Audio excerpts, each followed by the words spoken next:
Hello, and welcome to Dreamy Tales, a sanctuary where everyone can experience calm and a touch of magic before gently drifting into sleep. Tonight, we invite you on another enchanting journey, a story that helps soothe the mind and nurture a sense of peace. Before we begin, let's take a moment to prepare our bodies and minds for a comforting, restorative rest. Make yourself cozy, and with each slow inhale and long exhale, let the cares of the day gradually slip away. It's not always easy to step back from the day's demands, especially as night falls. Yet, remember, the less we worry about how quickly we'll fall asleep, the simpler it is for our minds to release any remaining tension.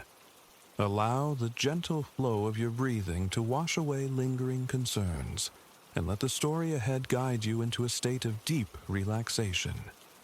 Now, settle in, and let the dreamy atmosphere softly wrap around you. Enjoy this story, and may you drift into a peaceful, restful slumber here on Dreamy Tales.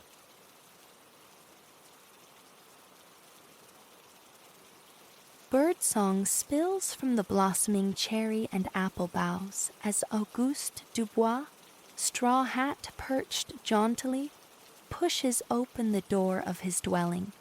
He steps into the morning air, fingers combing through the silver cascade of his beard, his eyes sweeping across the Clos Normand, his petal-strewn kingdom.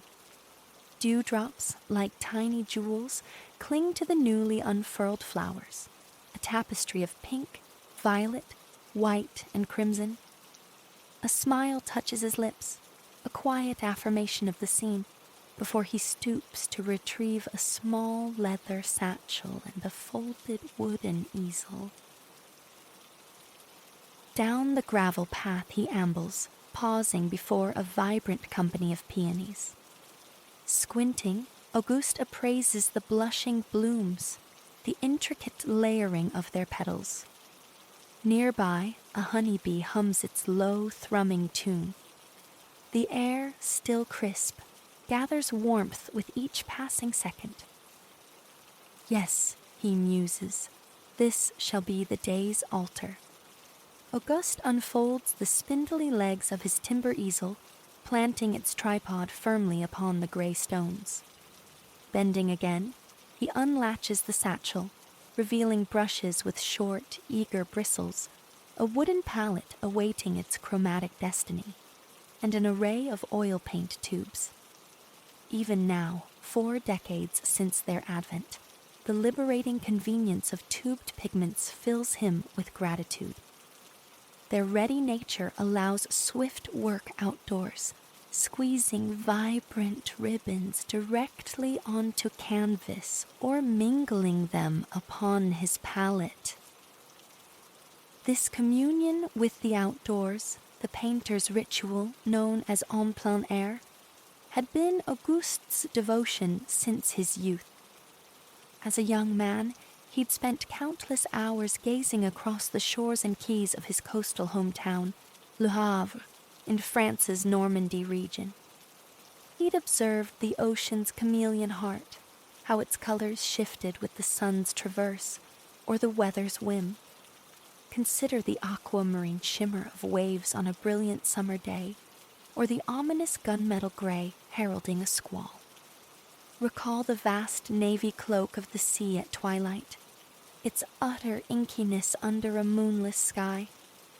Auguste studied these metamorphoses, striving to capture their fleeting dance in his paintings, some born right there upon the sands. His quest was to distill the ephemeral, the very essence of a fleeting moment. So much so that he titled one seminal canvas, Impression Sunrise, back in 1872. When a Parisian critic later branded Auguste and his artistic brethren impressionists, the label, though barbed, adhered. Yet he and his circle, figures like Renoir, Morisot and Pissarro embraced it. They painted their perceptions instant by instant, day after day. Today, Auguste smiles again, drawing a slow, centering breath as he surveys his chosen spot. He remembers his first encounter with this land, the soil that would cradle his sanctuary. In the early 1880s, Auguste journeyed by rail through the slumbering French countryside west of Paris, past golden wheat fields turned by horse-drawn plows and timber-framed houses crowned with thatch. Roughly 50 miles from the capital, his gaze fell upon the quiet hamlet of Giverny, nestled where the Epte River surrendered to the Seine. Auguste, ever captive to light, watched the sun's rays fracture across the river's surface in tiny dancing ripples, glancing upwards to cast an ethereal glow upon the leaves of a nearby apple tree. In that instant, a profound sense of arrival settled within him. By 1883, he had relocated his family to Giverny, renting a modest house and a plot of earth he would patiently sculpt into a verdant haven. The cottage itself was extended into one long structure, offering ample room for family life and his studio, its facade painted a welcoming pastel pink, accented by shutters and frames in a lively green. Along the front, Auguste trained climbing roses over a pergola spanning the house's length, while Virginia creeper traced patterns across the pale walls. In summer's height, then as now, the house dissolves into the surrounding landscape, a seamless blend where pink and green greet the eye from every vantage. Though the dwelling anchored the Dubois family's existence, it was the gardens flourishing around it that truly nourished the artist's spirit with joy and tranquility. Initially, the land beside the Giverny cottage was mere farmland, plain and unadorned. But Auguste craved flowers in a riotous tapestry of hues and forms, a living palette available throughout the year. He planted accordingly scarlet poppies, their papery petals whispering in spring breezes, sunflowers craning their yellow and black faces toward the summer zenith, black-eyed Susans reaching for autumn's final golden afternoons before Normandy succumbed to winter's chill. As one might expect of a painter, Auguste often selected plants for their visual appeal, their color, prioritizing beauty above all else. By the early 1890s, sufficient success allowed him to purchase the Giverny homestead outright, along with its attendant lands. He then embarked on realizing the botanical paradise held vivid in his mind's eye. Auguste envisioned raised beds overflowing, celebrating the untamed elegance of nature unleashed. It stood in stark defiance of traditional French ornamental gardens, with their rigid lines and calculated spacing. His garden, conversely, would surge freely in a glorious profusion of contrasting tones and textures. He would juxtapose humble blooms like sweet white and yellow daisies with exotic Japanese apricot trees. Green metal arches spanned the gravel walkway, offering support for cherished climbing roses. He could almost inhale their heady perfume on the air. This garden would become known as the Clos Normand, an irresistible magnet for the artist then, and for visitors now. Auguste would lose himself for hours tending his beloved flora, and when not tending, he was painting them. Now, On this brisk spring morning, his plants stand vibrant and content, refreshed by a gentle nocturnal shower. No tending is required today. It is time to paint. Before summoning colors onto his wooden palette, Auguste must first lay down the canvas's ground. An even, smooth layer of light paint, typically lead white or the palest gray, applied across the entire surface. Oil paint possesses a subtle transparency, and colors laid upon this luminous foundation appear brighter, more radiant than on a dull, unprimed canvas. This intrinsic glow became a signature of Impressionism. After applying the thin wash of lead white, Auguste turns his focus back to the peonies, dissecting the anatomy of each furled leaf, the play of shadow and light within the bloom's heart, the woody grain of the stem. His observation is relentless. Unless pausing to cleanse a brush, his eyes return to the flowers every few seconds. At last, he is poised to begin, dipping his first brush towards the palette. For an artist of such scope and experience, one might picture a palette awash in countless pigments, but this was not Auguste's way. With a mere 9 proven colors at his disposal, he could conjure any conceivable shade through masterful mixing, a testament to his profound grasp of chemistry, optics, and color theory that rendered his paintings unforgettable. This morning, he glances again at the peonies arrayed in the Clos Normand. They stand regal in their pinkness, voluptuous and fragrant. A smile plays on Auguste's lips as he swirls his brush in madder red, his preferred crimson, before introducing a touch of lead white. The colors bleed into one another. He looks up again at the flower. A soft sigh escapes him. Not quite right, but easily remedied. Another glance confirms a subtle violet undertone in the living petals. His eyes scan the palette, landing on a small pool of French ultramarine. A piercing blue.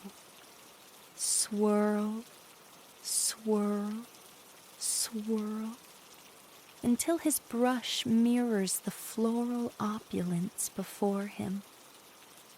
And then the alchemy commences. Upon the primed white canvas, Auguste draws his newly charged brush, its bristles whispering across the textured surface. Each gesture is deliberate, a whisper of pigment, stroke by careful stroke. Repetitive dabs coalesce into something recognizable, a single petal belonging to a generous bloom. The process is unhurried, almost meditative. Auguste becomes aware of his breath, synchronizing with the gentle rhythm of his brushwork. Dab, inhale, swipe, exhale. As time flows, Auguste varies the texture of his strokes, sometimes applying thicker impasto dollops, sometimes thinning the paint elsewhere. The canvas breathes with peaks and valleys, becoming more alive, compelling the eye to dance across its surface. Soon, scant space will remain for visual rest. Every corner will radiate color, brilliant chrome yellow where sunlight showers, lush emerald green in the tendrils of climbing roses, a delectable fusion of vermilion, cobalt blue, and lead white to capture the large-petaled clematis. Small, strategically placed areas of contrast amplify the vibrancy. A hint of green beside a red rose, a purple shadow opposing a golden sunflower. The foundation of this painting will be laid this morning, here in the Clos Normand. Auguste might refine it later in his studio, or perhaps declare it complete. One among many works executed swiftly yet assuredly throughout his mature years. In total, it is thought Auguste Dubois produced over 2,000 paintings, drawings, and pastels, though the precise count remains elusive. He was known on occasion to destroy works he deemed flawed. Today's effort, however, feels successful. Auguste pauses, smiling, dabbing his damp forehead with a cotton handkerchief as he admires his creation. He reaches down, his fingers brushing the soft velvet of a peony petal before gently lifting the satchel to his shoulder. For now, a respite is due, a leisurely promenade through his expansive gardens. The wooden easel stays put. Augusta will revisit it later this afternoon, seeking to capture these same pink peonies bathed in the fading twilight. Plucking one of Normandy's famed apples from his satchel, he strolls down a path bisecting the Clos Normand, perpendicular to a small road. Taking a deep breath, momentarily stilling his heart, he bites into the crisp red fruit. The tart-sweet explosion fills him with simple delight, and he savors the sensation while gazing across the road toward his next destination. The view transports him back several years, to a time when he expanded his garden realm into something novel, ambitious, and deeply personal. The Clos Normand, with its meticulous design for continuous bloom and visual intrigue, had initially offered years of artistic sustenance. It was his great solace, his private treasure, yet a yearning persisted for more inspiration, more flowers, perhaps even another garden entirely. Maybe across the road, a marshy patch lay there, neglected save for cattle seeking water. Once more, Augustus' fertile imagination ignited. Upon this boggy ground, he conjured visions of an aquatic realm, a pond brimming with water-loving plants. The genesis of this idea likely stemmed from Auguste's profound affinity for Japanese culture, a fascination widespread in Western Europe during the late 19th century. He had encountered Asian water gardens depicted in Japanese prints, which he collected with an ardor nearly matching his passion for the Clos Normand's flora. Within years, he had accumulated over 200 Japanese woodblock prints. A water garden represented the perfect synthesis of his passions: botany, culture, and, inevitably, art. By 1893, Auguste had acquired the coveted parcel and commenced the demanding task of its transformation into a water garden. By 1895, it already bore resemblance to the celebrated sanctuary he approaches today.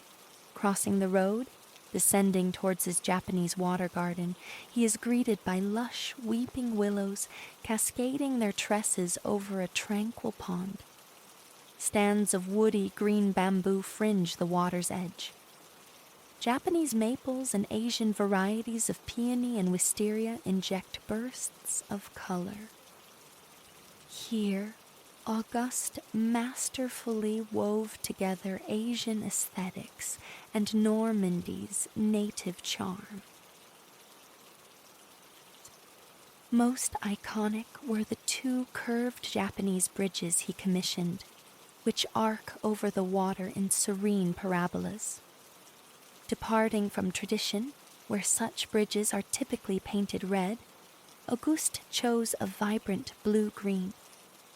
the Japanese bridge itself would evolve into a recurring motif in a series of paintings, capturing its elegant curves through every season and atmospheric shift.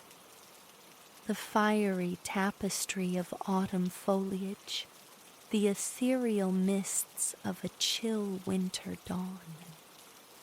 Yet, captivating as the bridge was, a final element of the water garden soon commanded his soul, dominating not only his thoughts, but also his artistic legacy, the water lilies. Standing now at the water's margin, Augusta gazes down at the pond's surface, trying to tally the infinite green paths that have colonized this haven. 10, 20, 30.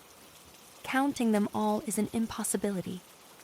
Some cradle delicate purple lilies.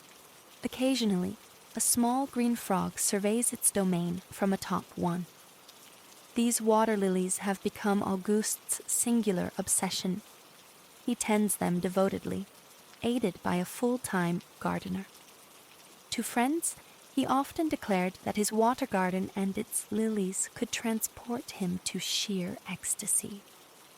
It is a primary reason why now, and for the final 3 decades of his life, Auguste rarely ventures far from Giverny. He finds far greater fulfillment contemplating the water garden's shifting palette on a spring afternoon, or scrutinizing the pond's face after a dusting of winter snow.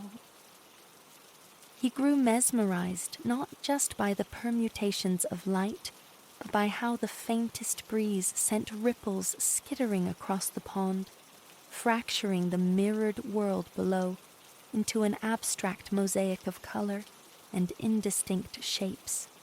Auguste, his eyes perpetually open, now observes as a brisk wind transforms the pond's blue depths into a pool of pale gray. A fallen leaf momentarily obscures a glimpse of the pond floor, casting fleeting black shadows beneath it. Every season, every day, every instant held the potential for a fresh artistic revelation. A new impression demanding spontaneous capture. It is hardly surprising, then, that he would ultimately create over 250 canvases dedicated solely to these water lilies from his aquatic garden. These works, known collectively as the Nymphaeas, rank among the most treasured of all Auguste's creations.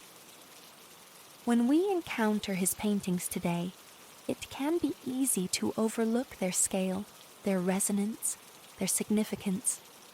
Yet they bequeathed a profound legacy upon an art world caught unaware. Impressionism nudged the door open towards abstraction's horizon.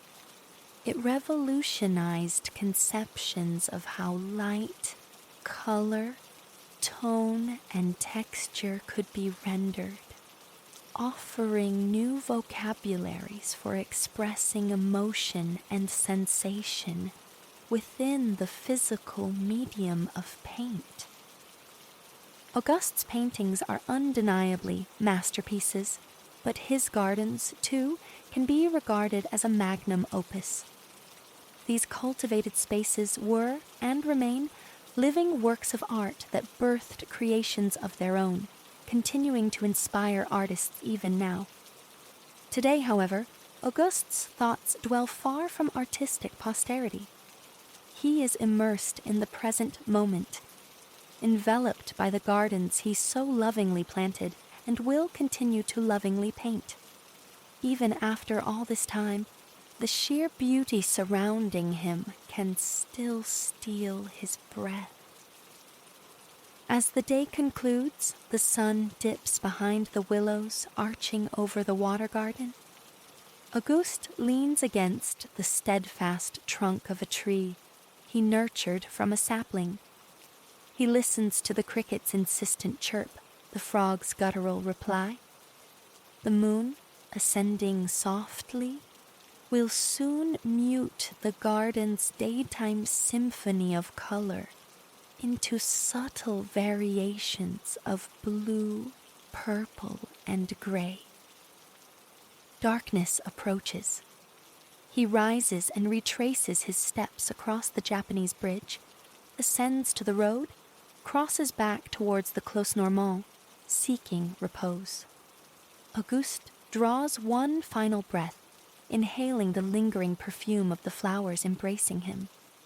An owl calls out nearby as he pads up the gravel path once more, entering his house and securing the verdant portal against the night. He bids good night to his cherished garden, his deepest wellspring of inspiration, secure in the knowledge that he will return to its embrace with the morning light. Let your breath settle, finding its own quiet rhythm. Allow the sanctuary within your mind to dissolve, replaced now by the immense shimmering blue expanse off the Australian coast. Gold light spills from the heavens as you find yourself aboard a motor launch, the Drifter, easing towards a small isle lush with palms and dense emerald foliage. The gentle percussion of waves against the hull accompanies the thrumming engine, a sea breeze kissing your skin. Far off, piercing the greenery, stands a tall alabaster structure, the lighthouse of Azure Cay. Here, our narrative unfurls. The Drifter advances steadily, its passage carving a temporary wake.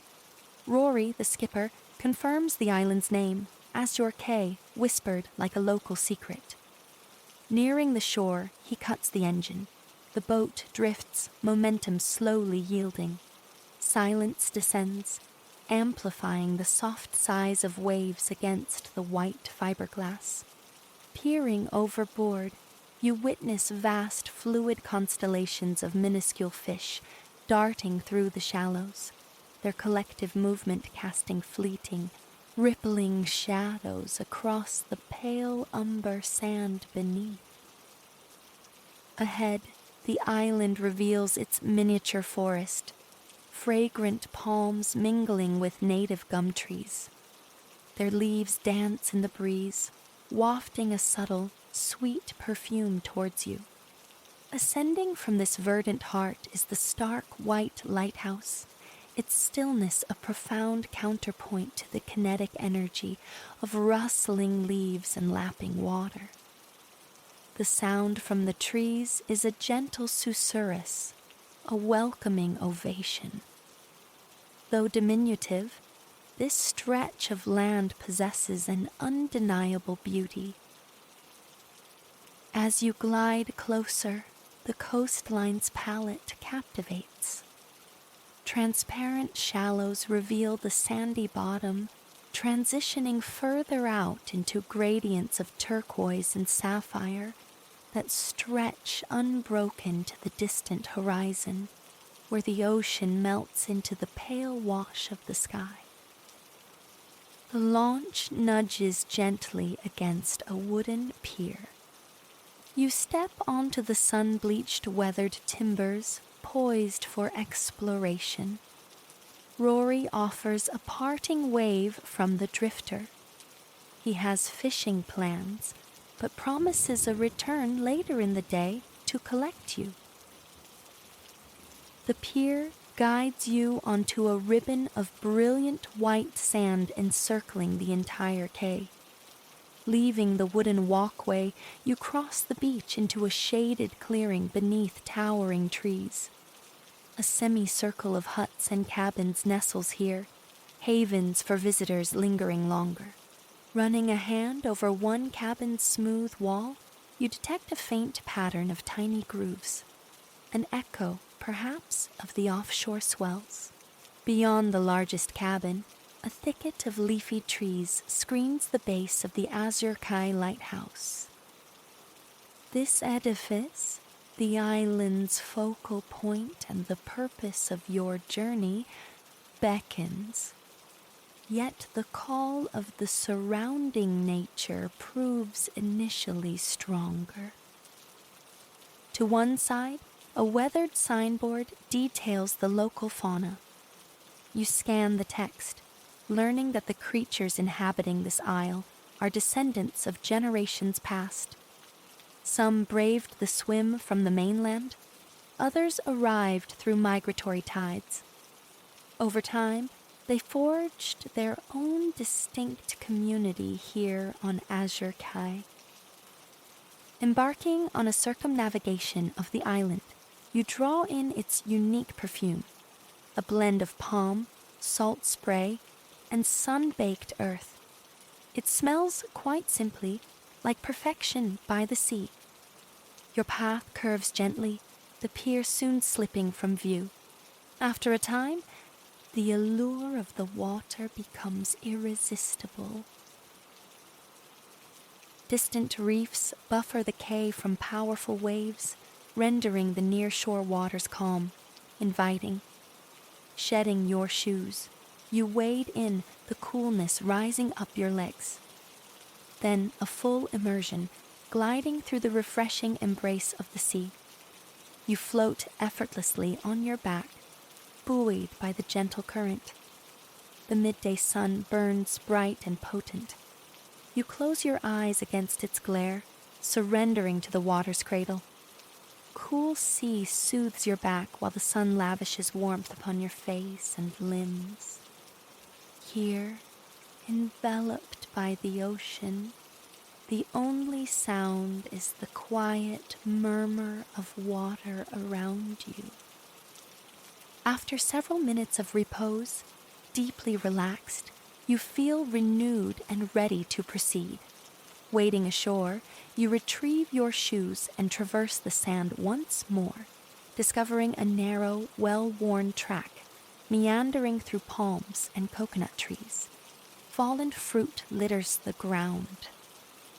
You stoop to pick up a coconut, noting the coarse texture of its husk against your palm. It feels heavy, ripe. Returning to the beach, where small rocks lie scattered in natural arrangements, you strike the coconut against a jagged edge. It cracks, releasing a fountain of clear liquid that sparkles in the sunlight. Tilting the broken shell above you, you let the juice cascade into your mouth. Fresh, sweet, utterly revitalizing. Once drained, you use the rock again to split the husk further. It breaks into 2 clean halves. Shattering these again yields 4 crescent moons of white flesh gleaming on the sand. One by one, you lift the pieces and savor the delicious meat. Crisp yet surprisingly tender, exuding a sweet tropical fragrance. Satisfied, you decide to venture back amongst the trees. A low, resonant buzzing emanates from one of the palms. Soon you pinpoint its source. A beehive, curiously pineapple-shaped, suspended from a branch. Its weight causes the palm trunk to lean slightly, creaking softly. Giving the hive a respectful distance, you continue through tall, reedy grasses until the path deposits you back onto the beach. This sandy perimeter stretches unbroken around the island, leading eventually back towards the main pier. You stroll along the shore until the tall stone structure that lends the quay its renown comes fully into view. At last, you stand before the Azure Kai lighthouse. The entrance stands open, imposing double doors painted a striking crimson. The lighthouse walls are flawlessly smooth, curved cylinders of white. Roughly midway up, tall, ledged windows punctuate the surface, perhaps 10 meters high. Above these sits a viewing gallery, and crowning the entire structure is the enormous lamp assembly, capped by a roof that seems disproportionately small, like a jaunty hat. You step inside into a compact entrance hall bathed in sunlight filtering through high windows. Dominating the space is a magnificent spiral staircase, hugging the circular interior wall. At ground level, the lighthouse feels hushed, still, and faintly damp. The walls are immensely thick, built to withstand tempestuous winds. Furnishings are sparse, just 2 invitingly plush armchairs. Black and white tiles form a checkered floor, while the white painted staircase boasts an ornate wrought iron banister. You begin the ascent, your footsteps echoing in the cylindrical chamber. Reaching the first landing, you pause to catch your breath, inhaling deeply, then slowly exhaling. Even within these stone confines, the briny scent of the ocean permeates, carried on the persistent breeze. A chair rests beside the window. You sink into it for a moment, leaning back, absorbing the view. Beyond the fringe of palm trees, the ocean glitters, an endless expanse of sparkling blue. Rested, you rise, determined to reach the summit. The staircase narrows as it climbs higher, illuminated now by shafts of glorious sunlight pouring through the upper windows. Finally, you mount the last step. You find yourself in a bright lantern room with sloping walls. Your attention is immediately drawn to a beautiful mosaic adorning one wall. Moving closer, you discern the artwork's subject, a vibrant green gecko lounging contentedly in the shade of a coconut palm. Imagination, perhaps, but the lizard appears to be smiling. Across the room, an open doorway leads out onto the viewing deck. You step through it, into the brilliant light. 20 meters above the ground, the sensation is one of suspension between earth and sky. The panorama is utterly breathtaking. Azure Kai floats amidst an infinite ocean. Near the shore, a coral reef registers as a dark blue smudge against the otherwise aquamarine water. A deceptive darkness, for up close, the reef would resemble a submerged rainbow forest teeming with colorful life. This reef, of course, is the lighthouse's raison d'être. Your gaze shifts from the magnificent vista to a plaque affixed to the gallery railing. You begin to read. A century ago, Azure Cay was uncharted, its existence largely unknown until the tragic disappearance of a grand merchant vessel. Years later, a search party investigating the loss discovered the ship had foundered on a coral reef. Explorers scanning the ocean spotted its hull breaching the surface like a metallic iceberg near a small, unnamed island.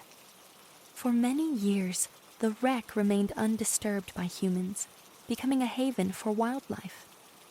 Herons, kites, and other seabirds nested amongst its decaying structures. Then, one day, the last visible part of the hull succumbed to the sea, vanishing completely beneath the waves. Now, the shipwreck rests near the reef, just off Azure Cay's coast, a silent monument and a destination for divers. As you finish reading, you sense a presence nearby. Turning, you see a man clad in a flannel shirt and sturdy jeans. His expression is open, welcoming. He introduces himself as Silas, the lighthouse keeper, extending a hand. You shake it, noticing the dry, leathery texture of his skin, weathered by sun and toil. Curiosity stirs within you about the rhythms of its solitary life, the nature of his duties. Silas walks to the opposite side of the lookout, beckoning you to join him. A slender steel ladder ascends towards the colossal lamp above. Climbing the ladder, you feel fine, powdery rust coating your fingertips. You follow Silas, who has already scaled the 20 rungs to the platform supporting the light. Reaching the top, you stand beside the immense apparatus. Directly beneath it, a small doorway leads into the keeper's private quarters. He invites you inside. The ceiling is low, the room surprisingly dim. It contains a small bed, a battered chest of drawers, and a stack of well-thumbed books. Inhaling, you register the pervasive salty tang that saturates the air. The scent of the sea is everywhere in the muted light. Silas moves to the far side of the room and unlatches a hatch in the ceiling. With practiced ease, he ascends the ladder dangling down, then calls for you to follow. Climbing up behind him, you emerge right beside the massive light itself. The array of bulbs creates a complex, shimmering surface. Sunlight glances off the polished reflector dish behind them. Peering into the lens, you see a beautiful, fragmented distortion of the world, an abstract canvas reflecting slivers of your face amidst patches of sky and sea. The lamp radiates a dazzling, silvery potential. You settle into a nearby chair, observing Silas, wondering what comes next. He's busy beneath the light assembly, adjusting wires, employing specialized tools. His movements create a slow, rhythmic metallic clinking. For a time, you find your breath sinking unconsciously with this steady beat. It's as if Silas has forgotten your presence, but then he looks up, catches your interested gaze, and smiles. Let me tell you how things work around here, he offers, his voice soft, mellow. You listen intently as he begins. There are 2 of us keepers, myself and Finn. We do 2 weeks on, then get 2 weeks back home. He's due early tomorrow with the supply boat. We'll spend the day catching up, maybe play some cards, share a meal. Then I head back to the mainland in the evening. My routine these days? I usually sleep from about 5 in the morning till noon. He pauses, perhaps picturing it. Then I'll swim, cook something, just relax. The afternoons are for maintenance, any jobs needing done. A fond look crosses his face. Sunset's a real spectacle here.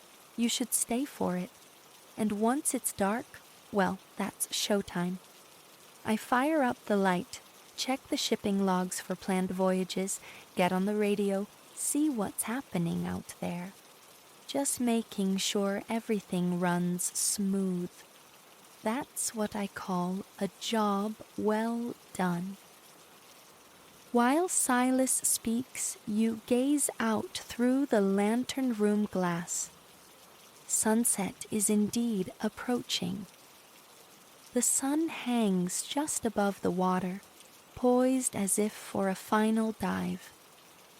Wisps of cloud trail behind it, drifting languidly along the horizon.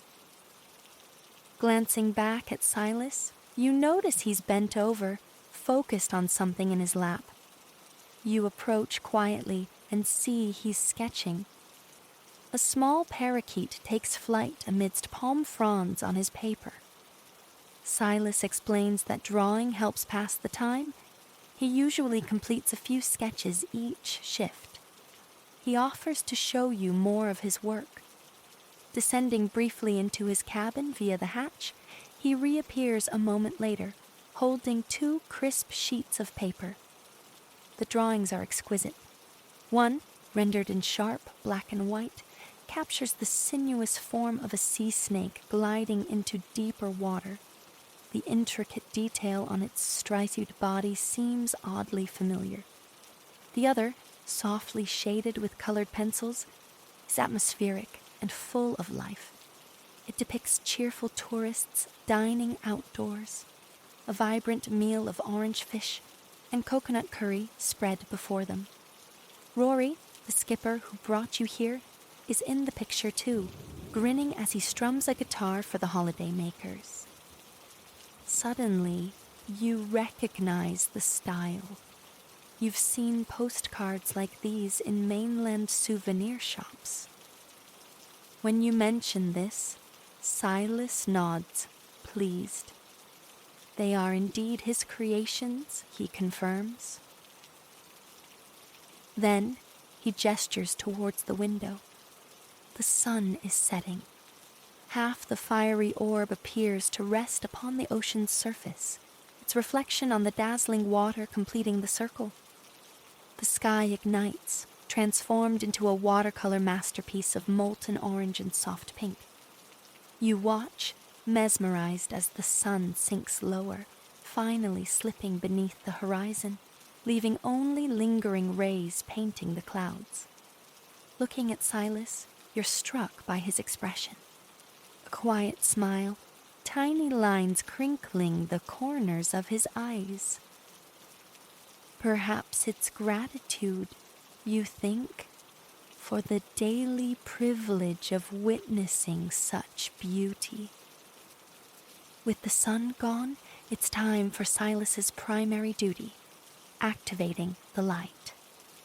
A sense of anticipation fills the small space. He moves to the rear of the lamp mechanism, pulling 4 heavy levers in sequence, engaging each section. Then, reaching down, he flips another switch on the mounting. The entire apparatus begins its slow, majestic rotation. From this height, you witness the perfect sweeping arc of the intense beam as it cuts through the twilight, illuminating the treacherous reef, searching the darkening sea for approaching vessels. You realize, with a pang of regret, that your time on Azure Cay is drawing to a close. Rory might already be waiting at the pier. You shake Silas's hand again, thanking him for an unforgettable day. Then carefully, you descend the cool steel ladder back to the viewing deck. One final lingering look at the panorama, now settling into a still, starlit tableau. The ocean breathes softly below, and a gentle breeze seems to whisper goodnight. Returning to the stone tower, you begin the long, spiraling descent. You take the stairs carefully, one step at a time, pausing occasionally to peer through the narrow slit windows, catching fragmented glimpses of the night outside. Emerging from the lighthouse, you head towards the beach to find Rory. The night air carries a different perfume now. The island's daytime tropical sweetness has yielded to a deeper, dreamier earthiness, the scent of lush, nocturnal vegetation. On the beach, you discover Rory hadn't just waited. He'd strung a hammock between 2 palms and drifted off to sleep. The hammock sways gently, mirroring the motion of the drifter tied at the jetty. He looks so utterly peaceful, you haven't the heart to wake him just yet. Perhaps a final moment of rest for yourself before the journey back. You lie down on the cool, soft sand, gazing up at the infinite scatter of stars. Above, the lighthouse beam sweeps rhythmically across the darkness, a hypnotic pendulum painting the sky, tracing paths across the constellations. Back and forth, back and forth.